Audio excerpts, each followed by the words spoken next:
রাজ্য জুড়ে অ্যাকশনে এনফোর্সমেন্ট ডিরেক্টরেট। আপনাদের জানিয়ে রাখবো, বালি পাচার মামলার তদন্তে রাজ্যের মোট 22টি জায়গায় একযোগে তল্লাশি অভিযান চালাচ্ছেন এনফোর্সমেন্ট ডিরেক্টরেটের আধিকারিকরা, যার মধ্যে কলকাতার 2টি ঠিকানা ছাড়াও রয়েছে পশ্চিম মেদিনীপুর, ঝাড়গ্রাম, উত্তর 24 পরগনার একাধিক ঠিকানা। বালি খাদান থেকে বেআইনিভাবে বালি পাচার মামলায় চলছে এই তল্লাশি অভিযান। সকাল 6টার কিছু পর থেকেই ইডি আধিকারিকরা হানা দিয়েছেন এই 22টি ঠিকানায়, অর্থাৎ 3.5 ঘন্টা অতিক্রান্ত। এই মুহূর্তে তল্লাশি অভিযানের পাশাপাশি জিজ্ঞাসাবাদও চলছে। এই মুহূর্তে আপনাদের নিয়ে যাব সল্টলেকে, সেখান থেকে সরাসরি রয়েছেন প্রতিনিধি প্রকাশ সিনহা। অন্যদিকে আপনাদের যেমনটা জানাচ্ছিলাম, কলকাতার পাশাপাশি একাধিক জেলাতেও তল্লাশি অভিযান চলছে। ঝাড়গ্রাম থেকে রয়েছেন প্রতিনিধি অমিতাভ রথ। আমি শুরুতেই প্রকাশের কাছে চলে যাব। প্রকাশ, জিডি মাইনিং সংস্থা, যে সংস্থার ডিরেক্টরের একটি অফিসের ঠিকানা শখের বাজার, সেখানে তো ইডি আধিকারিকরা তল্লাশি অভিযান চালাচ্ছে। সেই সংস্থার কি আরেকটি অফিস এই সল্টলেকে?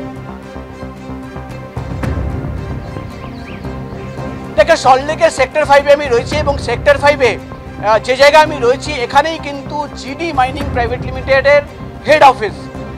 শখের বাজারের যে অ্যাড্রেসের কথা তুমি বলছো সেটা হচ্ছে কিন্তু রেজিস্টার্ড অফিস, কিন্তু পুরো কাজ এখান থেকে, আমি যে জায়গায় রয়েছি এখান থেকে হতো।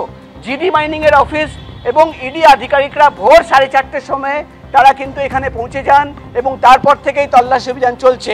মূলত রাজ্য জুড়ে 22টি জায়গায় তল্লাশি অভিযান, এবং যেটা ইডি আধিকারিকরা বলছেন তল্লাশি অভিযান আজকে চলছে, কিন্তু এর আগে প্রায় 3 মাস ধরে অনুসন্ধান চালাচ্ছিলেন। একাধিক অভিযোগ ছিল যে বালি পাচার করা হচ্ছে, বালি খাদান নিয়ে সেখান থেকে কিন্তু বালি পাচার করা হচ্ছে এবং ফেক বিল, জাল নথি তৈরি করে সেটাকে কিন্তু লিগ্যাল দেখানো হচ্ছে। এবং যেটা ইডি সূত্রের খবর যে একটা সিন্ডিকেট মূলত ঝাড়গ্রাম, পশ্চিম মেদিনীপুর এবং সেই সব এলাকায় সিন্ডিকেট অপারেট করত, যারা কিন্তু খাদান থেকে বালি বার করে বিভিন্ন জায়গায় প্রোটেকশন মানি দিয়ে, টাকা দিয়ে, প্রভাবশালীদের টাকা দিয়ে, প্রশাসনের কাছে টাকা দিয়ে তারা কিন্তু সেখান থেকে বালি পাচার করে দিত।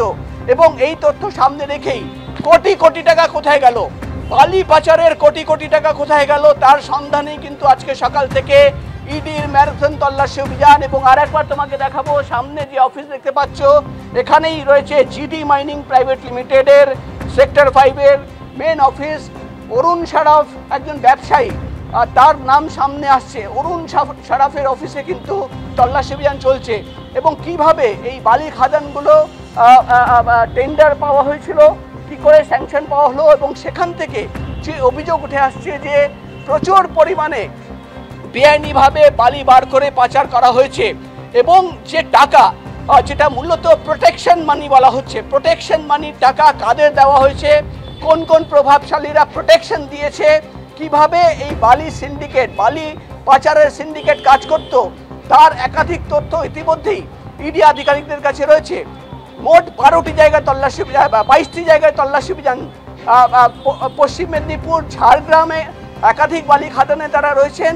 এবং তোমাকে বলে দিই, আজকে এইখানে ভোর 4:30 নাগাদ, আমি যে জায়গায় রয়েছি সেক্টর 5-এর যে অফিসে, সেই অফিসে ভোর 4:30 নাগাদ পৌঁছে যান ইডি আধিকারিকরা এবং 4:30 নাগাদ সেই অফিস বন্ধ ছিল।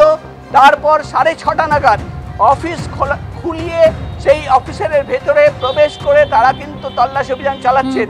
আরেকবার দেখাবো, যে বিল্ডিং তুমি দেখতে পাচ্ছ সেক্টর 5-এ জিডি মাইনিং এর হেড অফিস, সেখানে ইতিমধ্যেই প্রকাশ সিনহা সেই ছবি দেখাচ্ছেন। সেখানেও কিন্তু ইডি আধিকারিকরা তারা পৌঁছে গিয়েছেন। এসএসসির নবম দশমী শিক্ষক নিয়োগের পরীক্ষায় এ রাজ্যের লক্ষ লক্ষ পরীক্ষার্থীদের পাশাপাশি উত্তরপ্রদেশ সহ ভিন রাজ্যের পরীক্ষার্থীদের হিড়িক দেখা গেল। অনেকেরই দাবি উত্তরপ্রদেশের হাল খারাপ, ভ্যাকেন্সি বেরোলে 10 বছর পর পরীক্ষা হয়। পরীক্ষার্থীদের এই দাবিকে হাতিয়ার করেই সোশ্যাল মিডিয়া তৃণমূলের তরফে লেখা হয়েছে, যোগী সরকার যে অকর্মার ঢেকি তা স্বীকার করেছে সেই রাজ্যের মানুষই। পাল্টা জবাব দিয়েছে বিজেপি।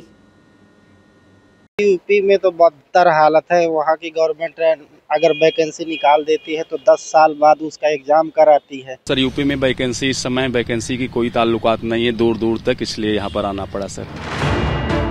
বিজেপি শাসিত উত্তরপ্রদেশ থেকে তৃণমূল শাসিত পশ্চিমবঙ্গ, এসএসসি নবম দশমে শিক্ষক নিয়োগ পরীক্ষায় এ রাজ্যের লক্ষ লক্ষ পরীক্ষার্থীদের পাশাপাশি উত্তরপ্রদেশ সহ ভিন রাজ্যের পরীক্ষার্থীদের হিড়িক দেখা গেল। बिहार, पश्चिम बंगाल, राजस्थान इधर उधर भटक रहे हैं बेरोजगारी में। और क्या सपने दिखाए जाते हैं कि हम ये कर देंगे, वो कर देंगे, ऐसा हो जाएगा, रोजगार इतने लाख दे दिया, लेकिन होता नहीं। यूपी सरकार में बेरोजगारी की समस्या अधिक है। केवल वहाँ पे जो रोजगार है केवल कागजों में ही सीमित रह जाते हैं, ठीक बच्चों तक पहुँचते ही नहीं हैं। উত্তরপ্রদেশের এটাওয়া জেলা থেকে পশ্চিমবঙ্গে এসএসসি পরীক্ষা দিতে এসেছেন সত্যবীর সিং। বর্তমানে থাকেন প্রয়াগরাজে। তার সিট পড়েছিল হাওড়া ময়দানের বিজয় কৃষ্ণ গার্লস কলেজে। मैं इटावा यूपी से आ रहा हूँ। वेस्ट बंगाल में टीजीटी का पेपर है, वहाँ टीचर की वैकेंसी थोड़ा लेट है, इसलिए इधर भी भर दिए थे। बहुत कम निकल रही है वहाँ नौकरी, खत्म कर रहे हैं उधर सरकारी नौकरियाँ। आधा कुछ करते हैं, काम कुछ करते हैं। यूपी में वैकेंसी बहुत कम निकल रही है, निकल भी रही है तो पेपर लीक हो जा रहा, परीक्षा नहीं हो पा रही। খোদ প্রধানমন্ত্রী লোকসভা কেন্দ্র বারাণসী থেকে পশ্চিমবঙ্গে এসএসসি পরীক্ষা দিতে এসেছেন পঙ্কজ মৌর্য। हम वाराणसी से आए सर। उत्तर प्रदेश में कह लीजिए कि ये वैकेंसी न निकली, मतलब 4-5 साल वेट करते करते सर तब हम लोग इधर अपने यूपी में देखते देखते फिर हम लोग को बाहर कदम उठाना पड़ा सर। মুখে মুখে বেকারত্বের যন্ত্রণা। একটা সরকারি চাকরির জন্য উত্তরপ্রদেশের পাশাপাশি এনডিএ শাসিত বিহার থেকেও পশ্চিমবঙ্গে এসেছেন অনেকেই। যেমন মোহাম্মদ কামরান এসেছেন বিহারের আরা জেলা থেকে। बिहार का कहाँ से आए? बिहार आरा डिस्ट्रिक्ट बिहार। यहाँ पे एग्जाम क्यों दे रहे? एग्जाम देने इसलिए आए हैं क्योंकि बिहार में अभी TRE-4 बहुत उसमें अभी लेट लतीफ चल रहा है, क्योंकि वहाँ पे चुनाव आ गए हैं, आचार संहिता तुरंत लगने वाला है, तो सोचा कि यहाँ भी ट्राई करके देख। স্কুল সার্ভিস কমিশনের তরফে জানানো হয়েছে ভিন রাজ্য থেকে ৩১,০০০-এর বেশি পরীক্ষার্থী রবিবার এসএসসির নবম দশমের পরীক্ষা দিয়েছেন। এদিকে কলকাতা থেকে জেলায় জেলায় বিজেপি শাসিত রাজ্য থেকে আসা পড়ুয়াদের এই ছবিকে হাতিয়ার করে আসরে নেমেছে তৃণমূল। সোশ্যাল মিডিয়ায় তৃণমূলের তরফে কটাক্ষ করে লেখা হয়েছে, উত্তরপ্রদেশে যদি চাকরি থাকতো তাহলে আর বাংলায় এসে পরীক্ষা দিতে হতো না। বিজেপির ডাবল ইঞ্জিন উত্তরপ্রদেশ থেকে আজ কলকাতায় এসএসসি পরীক্ষা দিতে আসা পরীক্ষার্থীর মুখে এমনই আক্ষেপের সুর। যোগী সরকার যে অকর্মার ঢেঁকি তা স্বীকার করেছেন সেই রাজ্যেরই মানুষ। চাকরি নেই, রোজগার নেই, শুধু বুলডোজার চালাচ্ছে আর ফেলে পেটাচ্ছে। অন্য রাজ্য থেকে পরীক্ষা দিতে এসে প্রমাণ করে দিয়েছে অন্য রাজ্যের হাল কতখানি খারাপ, যে সেখানকার পরীক্ষার্থীরা বাংলায় এসে আশার আলো দেখছেন, পরীক্ষা দিতে চাইছে। পশ্চিমবঙ্গেরও হাজার হাজার ছেলে উড়িষ্যা, আসাম, বিহার, উত্তরপ্রদেশ সব জায়গায় পরীক্ষা দেয়, এটা নট নিউ। এরপরে উত্তরপ্রদেশ, বিহার, উড়িষ্যা থেকে বাঙালিদের ছবি আসবে, তখন বুঝবে খেলার নাম বাবাজি, বুঝবে তখন।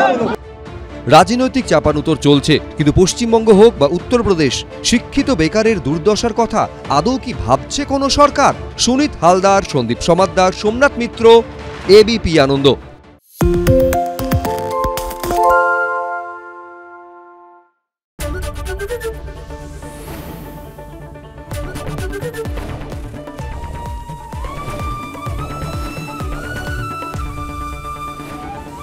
এবিপি আনন্দ, এগিয়ে থাকে, এগিয়ে রাখে।